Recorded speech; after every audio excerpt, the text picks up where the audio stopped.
Dieu est esprit. Et il faut que ceux qui l'adorent, l'adorent en esprit et en vérité. Parce que l'esprit, c'est le cœur. Alors il faut un cœur pour adorer le Seigneur. Et parce qu'il faut un cœur pour adorer le Seigneur, mesdames et messieurs, bienvenue au cœur des adorateurs. Cette nouvelle émission que j'aurai la grâce d'animer pour vous, les chantres de l'Éternel, le corps de Christ pour la francophonie.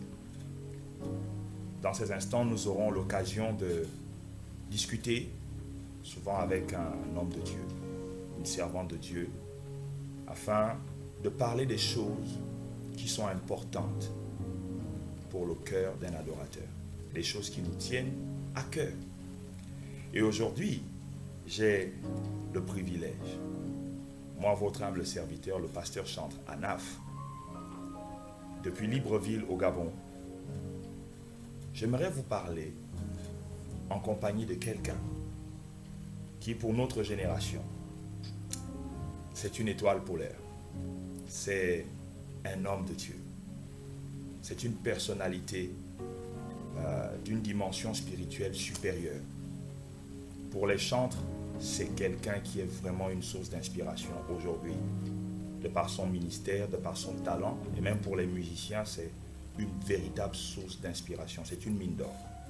Je parle de l'homme de Dieu, l'homme de l'atmosphère, David Isé. Homme de Dieu, bonjour.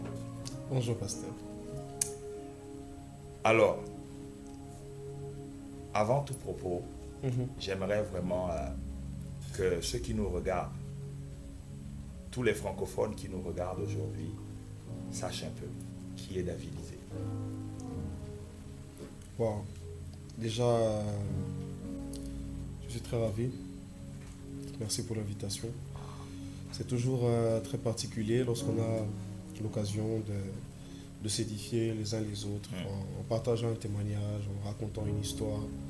Et je suis persuadé que ce moment a été connu par Dieu. Amen. Et que certainement il va atteindre les objectifs voulus. Et donc si je vais parler de moi en de termes très simples, je suis serviteur de Dieu dans la parole et dans l'adoration. Je suis né de nouveau depuis 2008, depuis le 15 août 2008. Et je sers le Seigneur dans ce ministère auquel il m'a appelé, auquel j'ai dit oui depuis 2010. Et voilà, je suis artiste au sein d'un label, Majabou Gospel.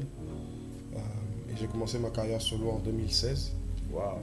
Puis j'ai signé avec le label Majabou en 2021.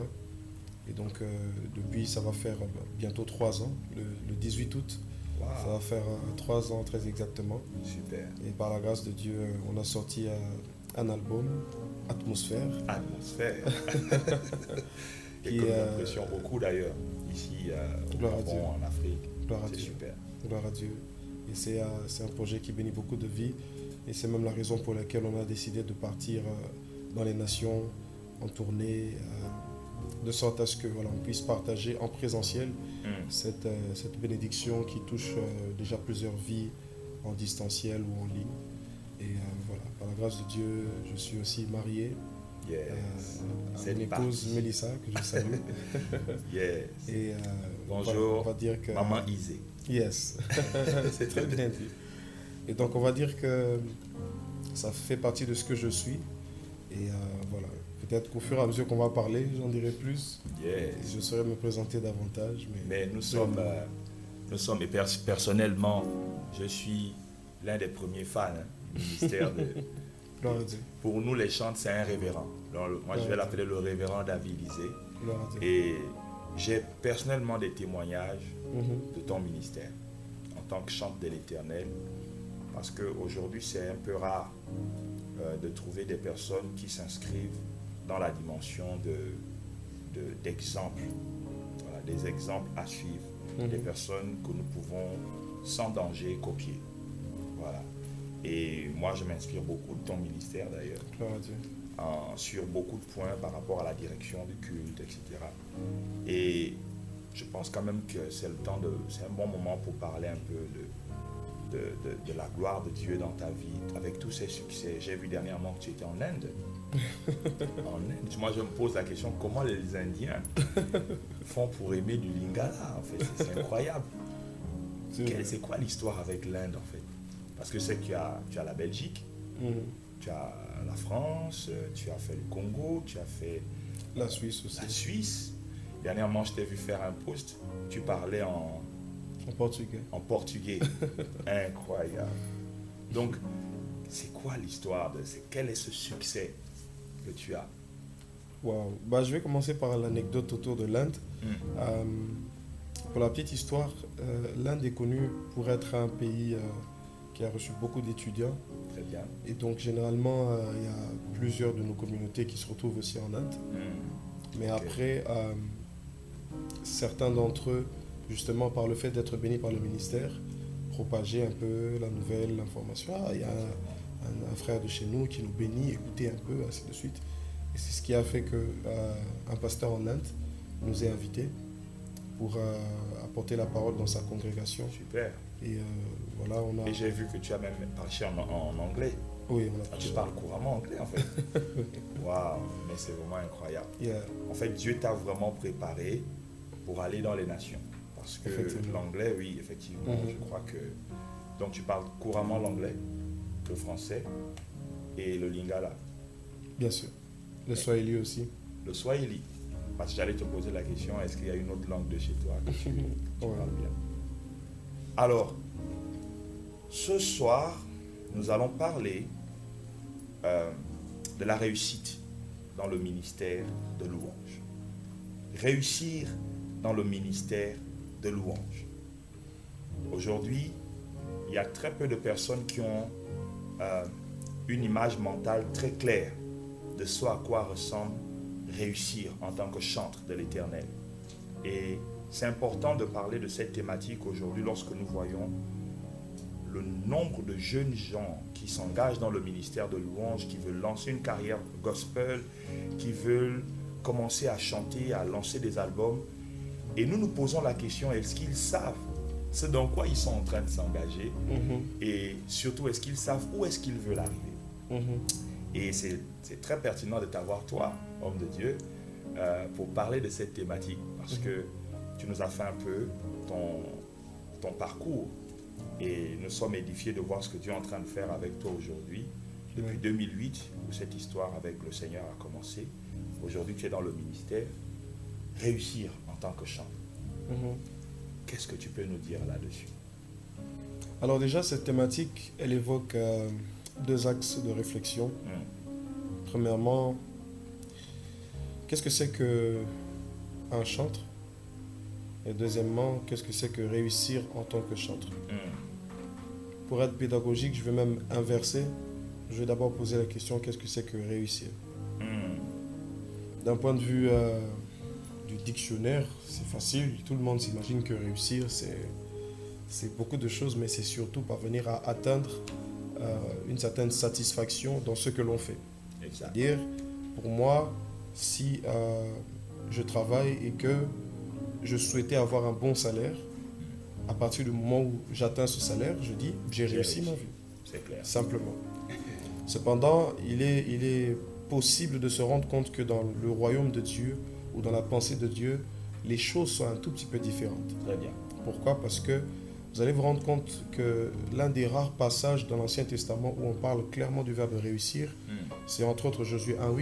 Effectivement. Il dit que ce livre de la loi ne s'éloigne point de toi, de ta bouche. Médite-le jour et nuit pour observer et pratiquer ce qui est écrit. C'est alors que tu réussiras. Dans ce contexte, Dieu est en train de parler à un jeune homme qui a hérité de la lourde charge de succéder à un homme, peut-être l'un des plus grands prophètes de toute l'histoire de la Bible. Ouais. Dieu lui dit, tu viens après lui, mais pour que tu prétendes à réussir, il faut que tu parviennes à méditer sur ce que je te donne là maintenant, de sorte à ce que tu reproduises exactement ce qui est écrit à l'intérieur. Ça veut dire tout simplement que si vous prêtez attention à ce texte, vous allez vous rendre compte que dans la perspective de Dieu, un homme qui réussit, ce n'est pas un homme qui est le plus acclamé. Un homme qui réussit, ce n'est pas un homme qui est le plus visionné. Un homme qui réussit, c'est celui qui parvient à reproduire fidèlement et avec exactitude une vision qu'il a reçue de la part de Dieu. My God, my God. C'est là que se trouve la vraie réussite. Incroyable. Et c'est là aussi que se trouve l'échec de plusieurs personnes. Oh. Parce qu'aujourd'hui, plusieurs personnes considèrent que puisqu'il a une vidéo de 1 million de vues sur YouTube, c'est qu'il a réussi. Or, il est fort possible d'avoir été visionné par 2 millions de personnes et d'avoir lamentablement échoué dans son ministère. My God. Parce que la réussite, selon Dieu, c'est la capacité à reproduire une vision selon qu'elle a été reçue et telle qu'elle a été reçue. Parce que vous devez savoir que tout ce qui se fait sur terre est la duplication de quelque chose qui existe déjà dans le ciel. Incroyable. Voilà pourquoi lorsque Dieu parle à Moïse, il dit « Tu feras le tabernacle selon celui que tu as vu, selon le modèle que tu as vu auprès de moi. » Ça veut dire que s'il faut parler d'un tabernacle, il y a déjà eu un tabernacle. S'il faut parler d'un Éden, il y a déjà eu un Éden céleste. Oh S'il faut parler même des instruments de musique, il y a eu des instruments de musique au ciel. Et nous en avons la preuve bibliquement. Exactement. Ézéchiel 28. Exact. C'est pour dire que aujourd'hui, le plus important pour nous, ce n'est pas forcément d'aborder cette question de la réussite en des termes humains ou avec des comparatifs séculiers, mais c'est de se poser la question. Premièrement, quelle est la vision que Dieu m'a confiée? Et deuxièmement, est-ce que je suis en train de l'accomplir tel que Dieu l'aurait voulu? Donc, si je comprends bien, homme de Dieu, un chantre, lorsque nous allons à l'église et que nous voyons des gens en train de chanter, ça veut dire que ces personnes sont censées avoir reçu une vision de Dieu pour le faire. Exactement. C'est pour ça que, en deuxième lieu, comme je disais, je parlais des chantres. Je voulais parler des chantres pour dire, déjà, si vous comprenez que réussir, c'est parvenir à reproduire fidèlement une vision que Dieu vous donne, oui. Vous allez maintenant vous poser la question, bon, en ce qui me concerne moi, en tant que chantre, déjà, où est-ce que je me situe? Pourquoi je dis que je suis chantre et pas autre chose? Je suis de ceux qui croient que Dieu va susciter dans cette génération une race que j'appelle les Lévites. Oh my God. Ce sont des gens que Dieu va susciter à nouveau. Quand je dis susciter à nouveau, parce qu'ils existaient déjà, mais que Dieu va juste remettre sur le devant de la scène. On connaît tous ce texte de Exode 28 où Dieu est en train de parler à Moïse. Il dit, tu prendras Aaron et ses fils, tu vas les oindre, ils seront pour moi pour le sacerdoce. Il y a une catégorie de personnes que Dieu a choisi pour le sacerdoce. Pour avoir fait le latin, je vois le mot sacer qui signifie sacré. Ça veut dire pour le sacré, il y a une typologie de personnes précises qu'on appelle les Lévites.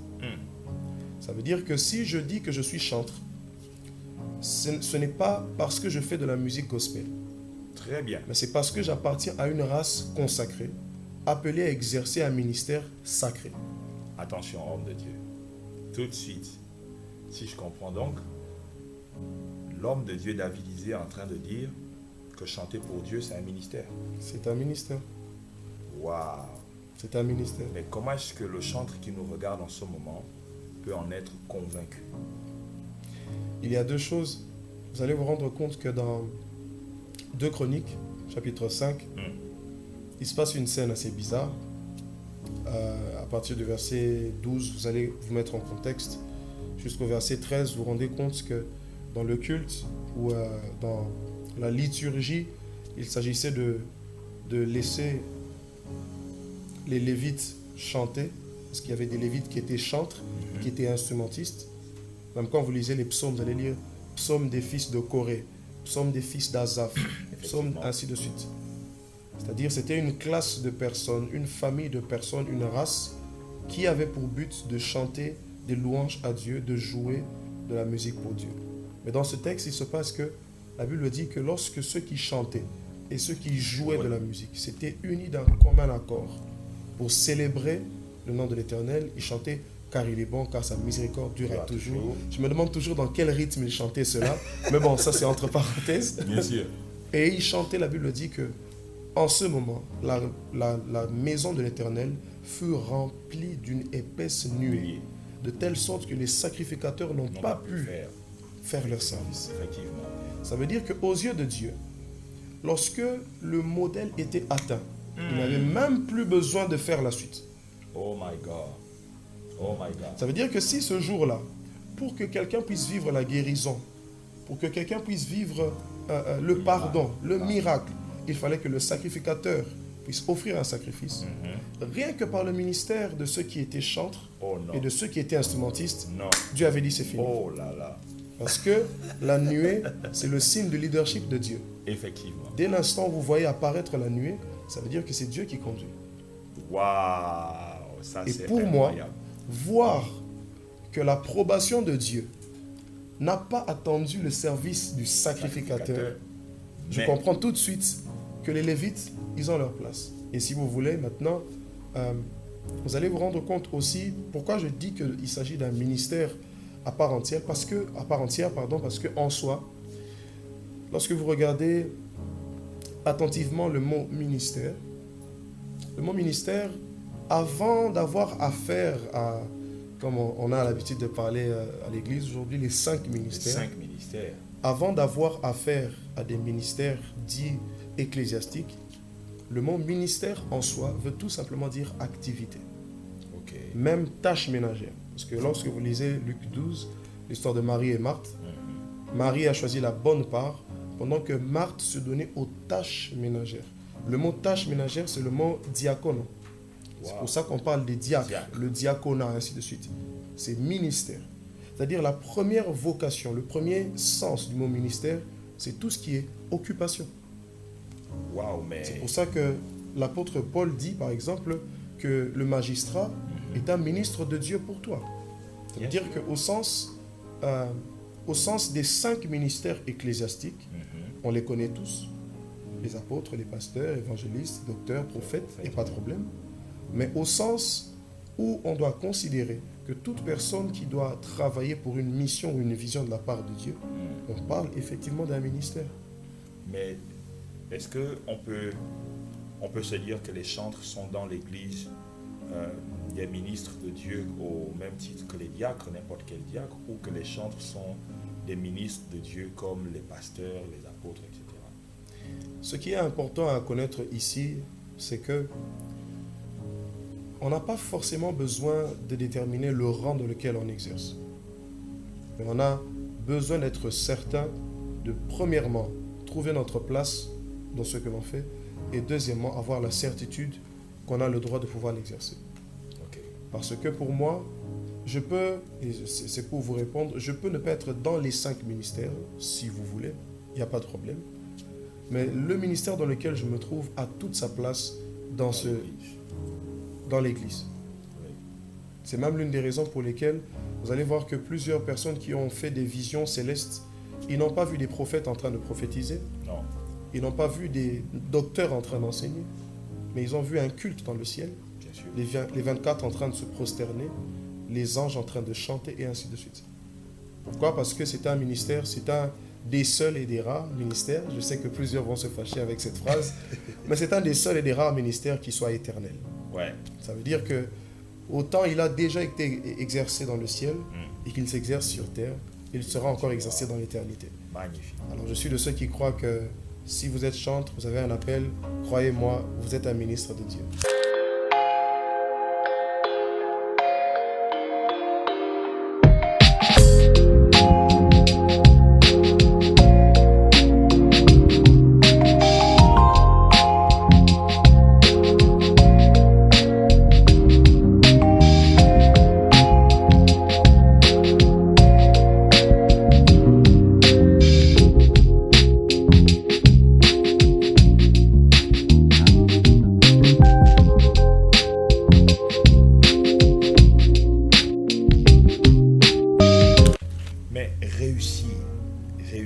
Pour revenir sur la réussite.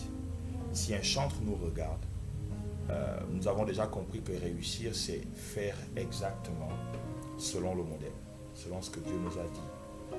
Ça veut dire qu'un chantre a reçu l'appel de Dieu et a commencé à travailler et il doit reproduire cela. Qu'en est-il de ceux-là qui ont des doutes sur est-ce que je suis vraiment appelé de Dieu? Est-ce que c'est ce que je suis en train de faire? Est-ce que c'est vraiment Dieu qui veut que je le fasse? Parce qu'il y a beaucoup de chantres, comme beaucoup de chrétiens d'ailleurs, qui ont du mal à entendre la voix de Dieu. Certaines personnes se disent peut-être qu'elles doivent s'enfermer pendant 40 jours de jeûne ou aller à Mangengengue, c'est comme ça que ça s'appelle. C'est bien trouvé. Voilà. Donc pour aller entendre Dieu me dire je suis chantre. Donc, mais comment est-ce qu'un chantre qui nous regarde peut avoir l'assurance que ce signe signifie que j'ai l'appel de Dieu?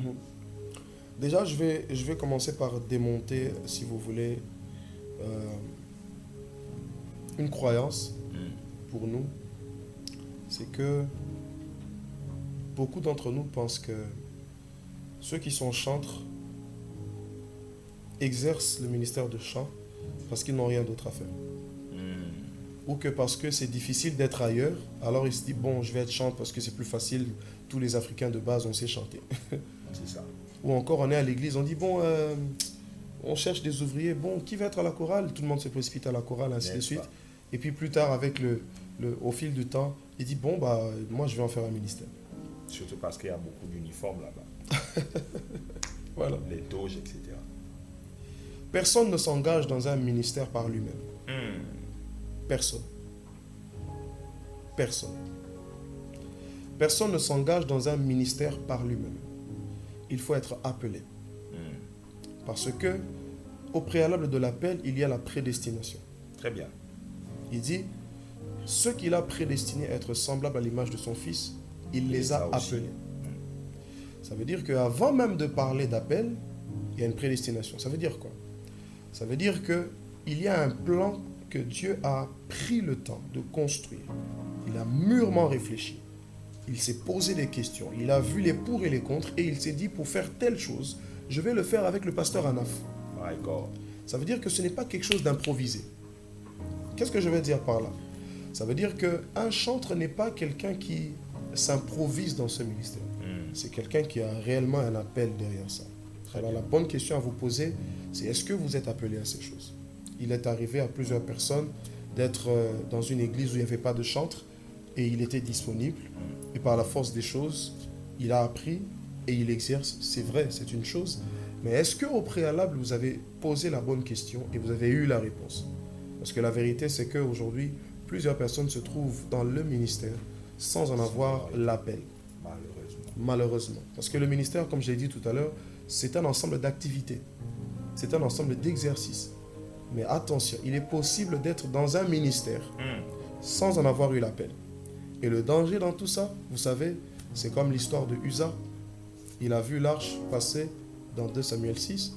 Il a voulu prêter main forte. J'ai toujours trouvé ce texte injuste, j'ai envie de dire. L'arche était sur le point de tomber. Il a voulu aider. Il avait la bonne volonté. Mais puisqu'il n'était pas appelé, parce qu'il n'était pas de la tribu de Lévi, Dieu l'a frappé.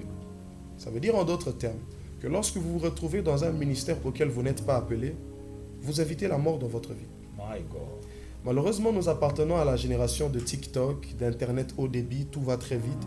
Ça veut dire que si je ne vois pas quelque chose, c'est que ça n'existe pas. Et donc, pendant que la mort est en train de frapper ma vie, puisque je ne vois rien, que je ne constate rien, je dis non, ça va, tout se passe bien. Alors qu'en réalité, lorsque vous êtes dans un appel, dans un ministère qui n'est pas le vôtre, petit à petit, vous êtes en train de vous ronger de l'intérieur. C'est pour ça que plusieurs personnes sont en train d'exercer, mais elles ne s'épanouissent pas, parce qu'elles ne sont pas là où Dieu les attend. Plusieurs personnes travaillent, mais il n'y a pas cet impact-là, il n'y a pas cette huile-là. Vous voyez quand quelqu'un est vraiment au bon endroit, tu dis, lui, il est né pour ces choses. En effet. Et plusieurs personnes, malheureusement, parce qu'ils ne sont pas là où ils doivent être, ils n'arrivent pas. Et ce que je recommande toujours aux gens par rapport à ça, c'est de tout arrêter dans un premier temps et de consacrer du temps à la recherche de son appel. En effet. C'est très important. Mais homme de Dieu, quel a été, comme ça, du tic au tac, l'exemple du pasteur David Isé? C'est-à-dire, en tant qu'homme de Dieu, comment est-ce que cette expérience s'est faite? Comment est-ce que vous avez eu la certitude que, effectivement, ce que Dieu vous appelait à faire, c'était de chanter? Alors moi, ce qui s'est passé, c'est que déjà dans un premier temps, j'ai toujours refusé. Dieu m'a parlé depuis Depuis très longtemps, depuis ma tendre enfance, j'ai reçu plusieurs messages. On va dire avant que ça ne devienne personnel, j'ai reçu plusieurs messages, on m'a dit plusieurs choses. Et j'étais de ceux qui disaient de ma bouche, je l'ai dit, moi je ne vais jamais être pasteur, je ne vais jamais être chanteur, je le disais. Jusqu'à ce qu'à un moment, vous savez, au fur et à mesure que certaines choses commencent à insister, vous avez comme l'impression que, allez, écoute, vu que tout le monde en parle, je dois prêter maintenant attention un peu à la chose. Et mon père à l'époque m'emmenait à la chorale. J'étais très jeune, j'étais tout petit, mais il avait fait un vœu à Dieu que son premier fils allait servir le Seigneur et moi je ne savais pas. Donc lui étant conscient que j'étais un lévite, parce qu'il m'avait consacré à Dieu, il m'emmenait au service. Mais moi je ne voulais pas, moi je voulais faire du football, j'ai joué jusqu'en 3e division. Ah bon? Yeah.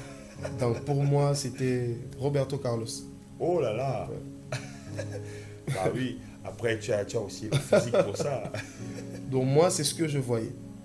Jusqu'à ce qu'à un moment, en 2008, j'ai reçu le Seigneur. Ouais. Et Dieu m'a fait cette grâce-là. J'ai parlé en langue le jour où j'ai reçu le Seigneur.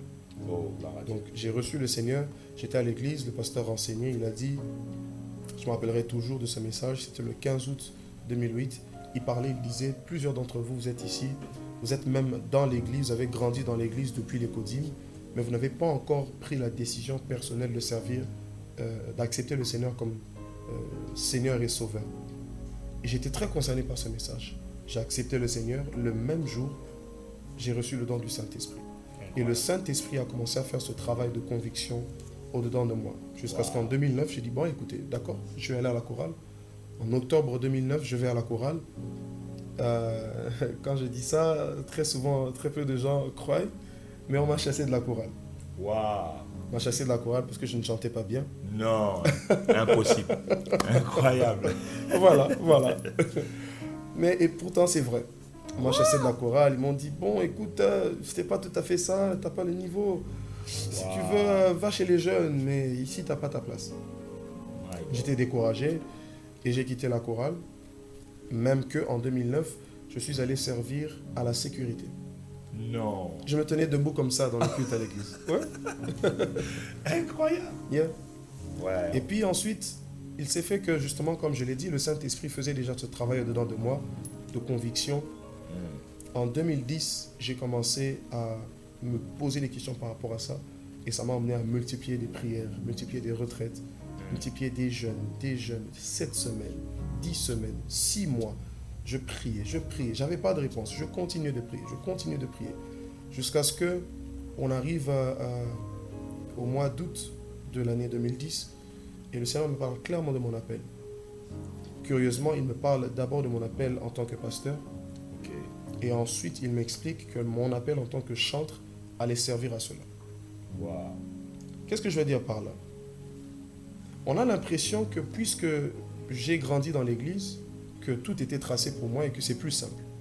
Pourtant, j'étais prêt à faire toute autre chose que ce à quoi Dieu m'avait appelé. C'est ça.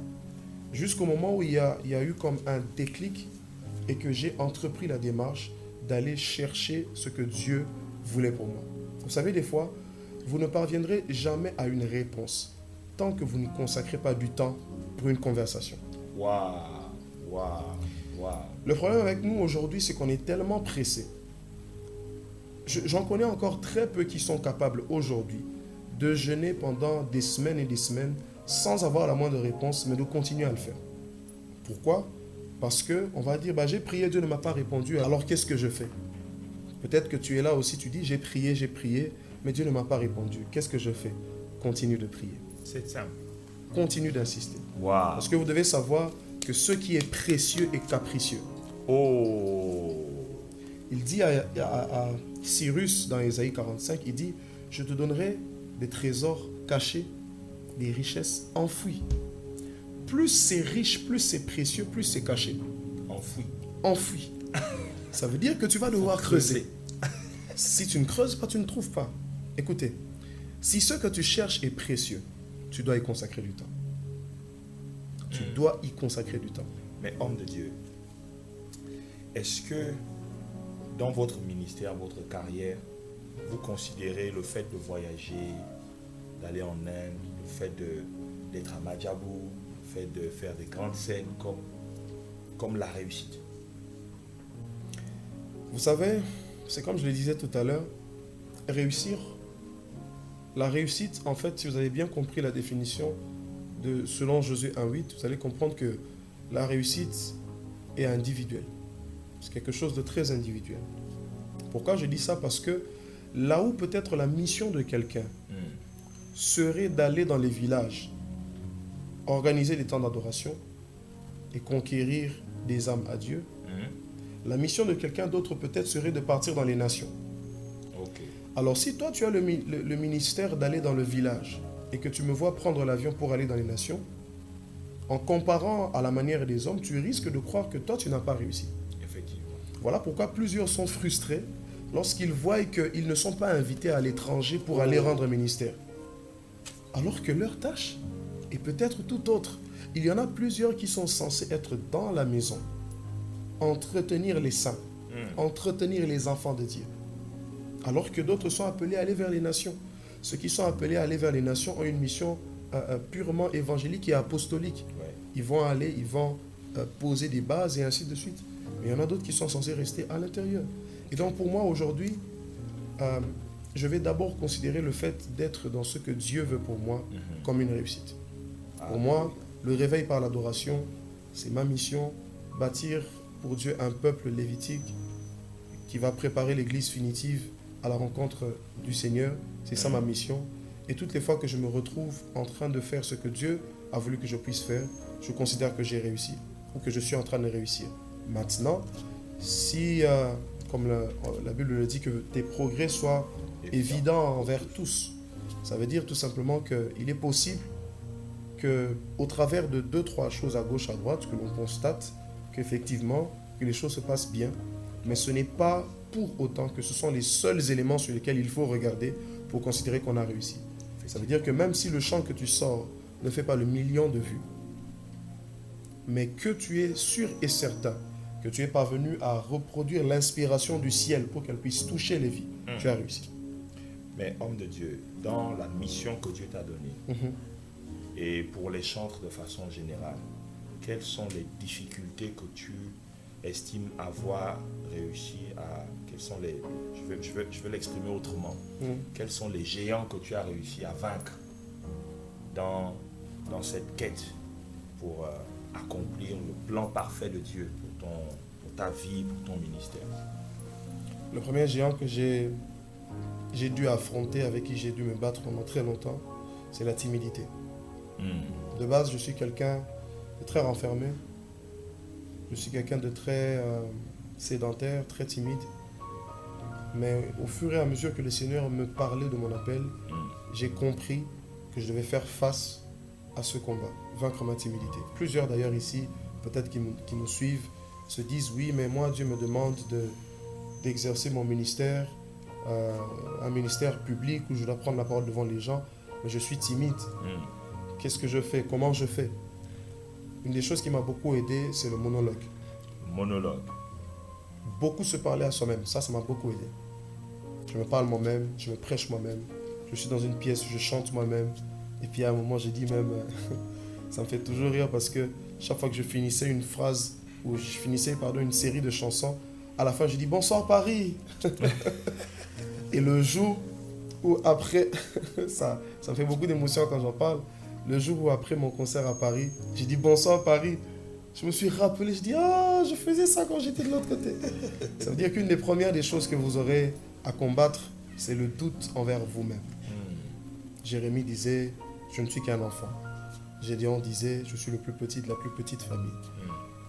À plusieurs reprises, vous allez vous rendre compte que les gens que Dieu a appelés ont souvent eu à faire face à ce géant-là de la timidité qui vous emmène à vous sous-estimer, qui vous emmène à vous placer en dessous de la vision que Dieu a pour vous. Donc la première des choses, le premier des combats, on va dire, que j'ai eu à vaincre, c'est la timidité. La deuxième des choses que j'ai eu à vaincre, c'est la solitude.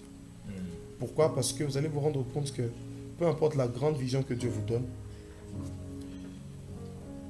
il est impossible et je pèse mes mots, il est impossible pour un homme, quoique appelé de Dieu, de réussir seul. Et à un certain moment, ça prend deux formes. Des fois, on tombe dans l'orgueil de dire, si personne ne croit en moi, je vais travailler seul, je vais y arriver. Mais même pour enregistrer une chanson, tu as besoin de l'ingénieur. Forcément. Et de l'autre côté, ça fait que, au lieu de simplement considérer qu'on a besoin d'aide, on a tendance à se dire, je vais avancer seul. Et ça, c'est une erreur à ne pas commettre. Quand vous êtes convaincu que Dieu vous a appelé, quand vous êtes au courant de votre appel, essayez le plus possible de vous entourer. Essayez le plus possible de rechercher des personnes qui vont vous aider dans votre appel. Parce qu'il est possible aussi de mieux comprendre son appel lorsqu'on s'entoure de certaines personnes. Et deuxièmement, il est aussi possible d'être mieux accompagné lorsque on est entouré d'un certain nombre de personnes qui peuvent vous aider. Et donc pour ça, il faut prier, il faut demander la grâce de Dieu, que Dieu envoie vers vous des personnes qui peuvent vous accompagner. Ça peut être un pasteur dans votre église, jusqu'à ce que ça devienne une maison de production plus tard, que ça devienne Akiba plus tard. Mais le plus important, c'est que vous compreniez que vous ne pouvez pas avancer seul. Et vraiment, Dieu m'a fait cette grâce-là, c'est que tout au long de mon parcours, je suis passé par, déjà dans la chorale de mon église, ça a été une formation pour moi. Parce que si j'avais évolué seul, sans avoir été dans une chorale, peut-être même que ma manière de réfléchir aurait été différente, ma manière de composer aurait été différente, mon approche aurait été différente, ainsi de suite. Si vous avez un appel de la part de Dieu, vous devez vaincre ça, la solitude. Vous devez braver cela. Vous devez refuser de croire que vous devez tout faire par vous-même, que vous devez avancer à tout prix seul. Et j'ai même constaté que c'est comme un cancer qui est en train de ronger beaucoup de chantres dans nos pays, surtout en Afrique, j'ai remarqué. On a tendance à se renfermer, à vouloir être seul, à ne pas faire avec les autres, à ne pas vouloir s'associer, ainsi de suite. Et malheureusement, ça peut déformer votre appel parce que, justement, le ministère que vous avez, c'est pour les autres. Vous êtes obligé d'être en même temps votre ingénieur, votre monteur vidéo, vous faites tout en fait. Ça limite. C'est limitant, ouais. Ça limite.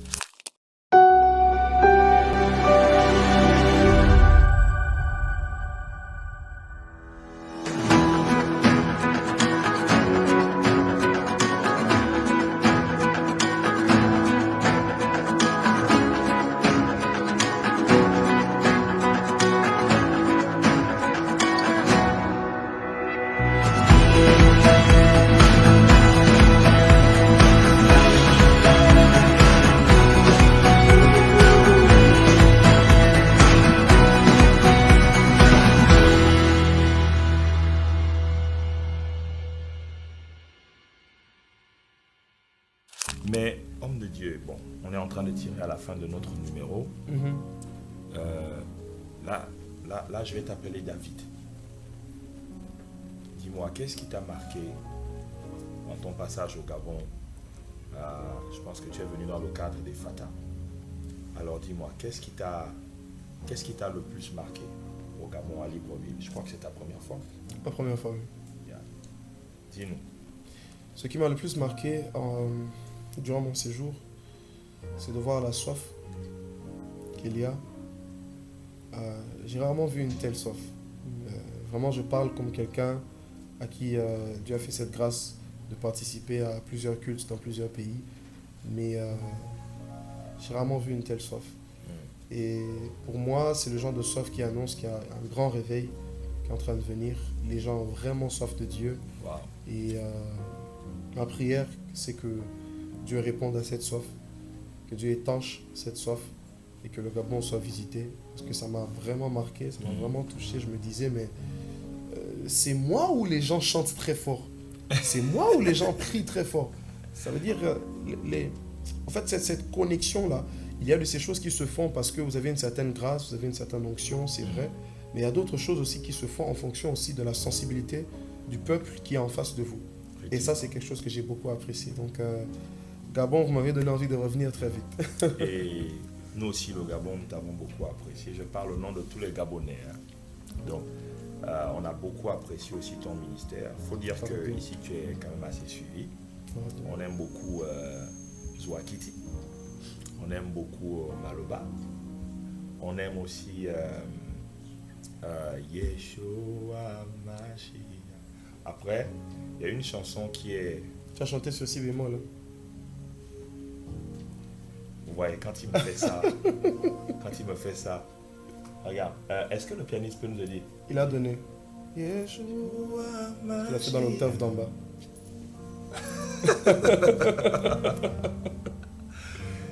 Il a l'oreille musicale absolue. C'est incroyable, ils sont extrêmement rares ceux qui l'ont. C'est le truc qui m'a tué la dernière fois avec toi. Je me dis, mais attends, comment il sait que les musiciens sont là? Comment il sait que c'est juste incroyable? Mais comment tu fais en fait? On va dire que c'est... au départ, c'est un don que j'ai pris la peine de travailler. Ok. Parce que je me rappelle, j'avais 9 ans. Je comprenais déjà les harmonies. Ok. Je savais ce que c'était que ténor, alto, soprano. Vous pouvez transposer 1000 fois. Je sais que ça, c'est le ténor, ça, c'est l'alto. Wow. Alors, au fur et à mesure, j'ai commencé à m'exercer à ça. J'ai commencé à beaucoup écouter, ainsi de suite. Et ça m'a vraiment permis d'asseoir ce don-là. Parce que je suis de ceux qui croient que peu importe le don que Dieu peut vous donner, au départ, c'est un œuf et vous devez le couver jusqu'à ce qu'il puisse éclore et qu'il puisse grandir. Alors, maintenant, comme mot de fin, parce que je sais, tous ceux qui suivent depuis là veulent écouter David Isé chanter. Attends, c'est David Isé, il faut qu'il chante quelque chose. Mais avant de te permettre de chanter quelque chose, c'est la coutume, ça va être la coutume ici. Il faut que tu nous dises, l'adoration pour toi, c'est quoi? C'est quoi l'adoration? Comment est-ce que... Parce que je sais que tu es un grand poète aussi, je t'ai suivi au Rwanda. J'ai vu tout le long poème que tu as fait avant de commencer. Merci. Machia. My God. Donc nous, on veut juste en quelques mots. Comment tu peux permettre à quelqu'un de définir l'adoration selon David Isé? La première fois que l'adoration ou le verbe adorer a été mentionné dans la Bible, il s'agissait d'un homme qui partait offrir ce qu'il avait de plus précieux, son fils unique. Et donc pour moi, adorer, c'est offrir ce que l'on a de plus précieux à Dieu. J'insiste sur offrir. Certains ont exprimé l'adoration comme le chant, c'est vrai, mais limiter le chant à l'adoration, ou plutôt définir l'adoration en fonction du chant, c'est limiter le concept de l'adoration. Très bien. Parce que Abraham savait, parce que du pays d'où il venait, le peuple auquel il appartenait avait l'habitude d'offrir des sacrifices à des divinités. Effectivement. C'est pour ça que quand sa divinité à lui, Yahweh, lui demande son fils, il a compris que c'était une adoration. Et ici, il est question de comprendre que l'adoration, c'est tout ce qui t'emmène à faire allégeance à la divinité qui domine sur toi. Tout ce qui t'emmène à dire, c'est toi mon roi, tout ce que tu me demandes de faire, je le fais. Et c'est là maintenant que ça s'exprime de diverses manières. Par l'adoration, par la consécration, par la sanctification, par les offrandes, et ainsi de suite. L'adoration, ça va bien au-delà de chanter. L'adoration, c'est offrir ce que l'on a de plus précieux à celui qu'on adore et de considérer que cela, c'est notre manière à nous de lui faire allégeance. C'est notre manière à nous de lui dire « règne sur moi ». Gloire à Dieu. Alors, c'est sur cette note que nous allons aller dans cette allégeance-là avec toi. Alors, on va le faire avec l'équipe, avec tous ceux qui sont avec nous. On va adorer, homme de Dieu. L'adoration, ce n'est pas le chant. Mais nous voulons que cette chanson devienne comme ce que nous avons de plus précieux. David disait. Wow. Alors librement, comme tu le sens, comme ça te vient, est-ce que tu peux simplement élever ta voix, exprimer cela en des paroles, en des soupirs, d'une manière ou d'une autre. Jésus, merci. Je te bénis, je t'exalte. Je t'exalte, je t'exalte, je t'exalte. Tu es mon Dieu, mon Seigneur et mon Dieu. Merci Seigneur. Mon Seigneur et mon Dieu. Mon Seigneur et mon Dieu. Je t'exalte Seigneur. Je t'aime et je bénis ton nom dans ma vie. Je bénis ta présence dans ma vie. Alléluia. Chaque instant auprès de toi est tellement précieux. Chaque moment auprès de toi est tellement précieux. quelqu'un est en train de ronronner, il dit Jésus, Jésus, Jésus, parce que c'est de lui qu'il s'agit. Il est l'auteur, le centre, la pierre angulaire, celui de qui nous dépendons. Jésus, Jésus, Alléluia. Merci. Jésus, Jésus. Merci. Oh, Jésus. Yes, Lord. Yeah. Jésus, Alléluia. Jésus, Jésus, Thank you, Lord. oh Jésus, Jésus,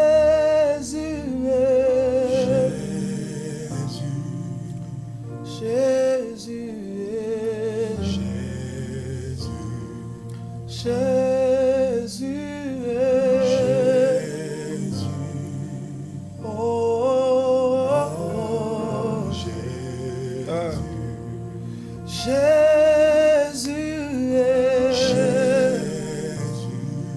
personne d'autre que toi, Jésus. Nous n'avons que toi, Jésus. Ah, oh, tu peux le dire plus fort. Jésus,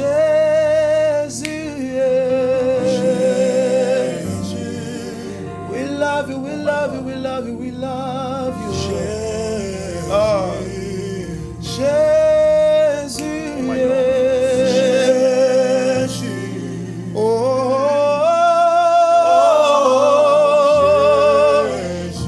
mon cœur t'aime, Jésus, Jésus. Je n'ai nul autre que toi, Jésus. Jésus.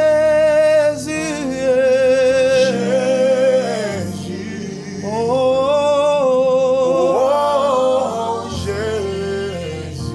toi seul est digne, toi seul est digne. Toi seul est digne, toi seul est digne. Jésus,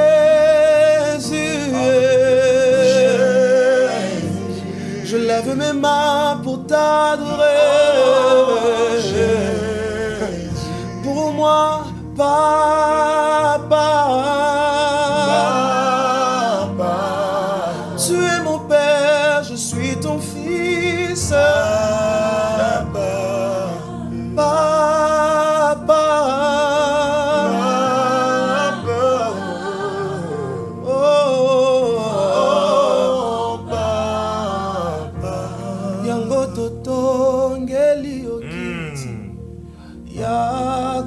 Fanda oyo ozala nzambe tozala bana totikeli yo kiti yaka yo fanda oyo ozala nzambe tozala. Est-ce que tu peux le dire encore?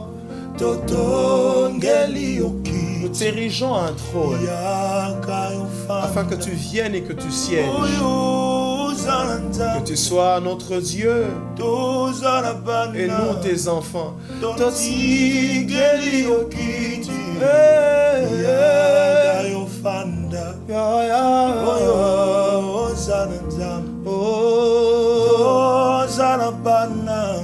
Prends ta place, prends ta place, prends ta place, prends ta place, prends ta place, prends ta place, prends ta place, prends ta place. Viens et règne, viens et règne, viens et règne, viens et règne, viens et règne, viens et règne. Libère la gloire, libère la gloire sur ma vie, ta gloire, libère la gloire en ce lieu, ta gloire, libère ta gloire dans nos maisons, ta gloire, libère ta gloire, nous la voulons, ta gloire, libère ta gloire, sous nous ta gloire, libère ta gloire, libère ta gloire, libère ta gloire, libère ta gloire, libère ta gloire. Libère ta gloire.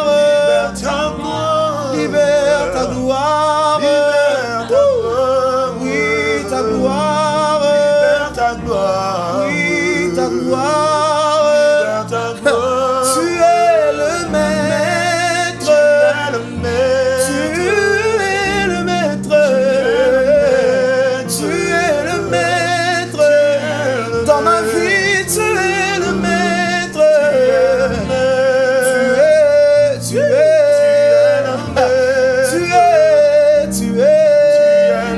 ce que j'ai de plus précieux. Tu es le maître. Le maître de ma vie. Le maître du Gabon. Tu es le maître. Tu es le maître. Tu es le maître. Tu es le maître. Tu es le maître. Tu es le maître. L'ami ne manque. L'ami ne manque. L'ami ne manque.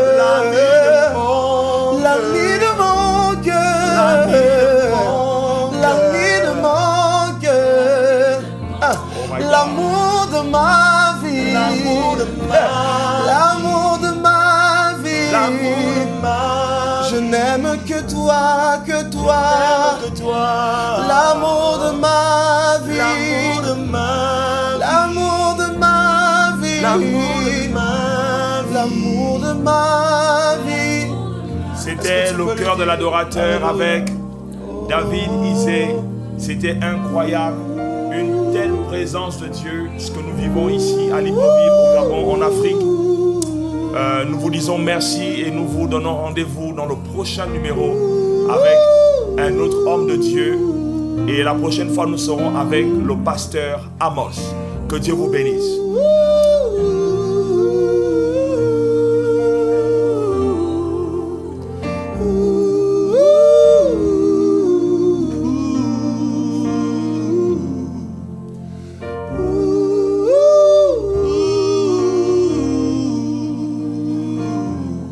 Hallelujah. Come on. Blessed be your name, Jesus.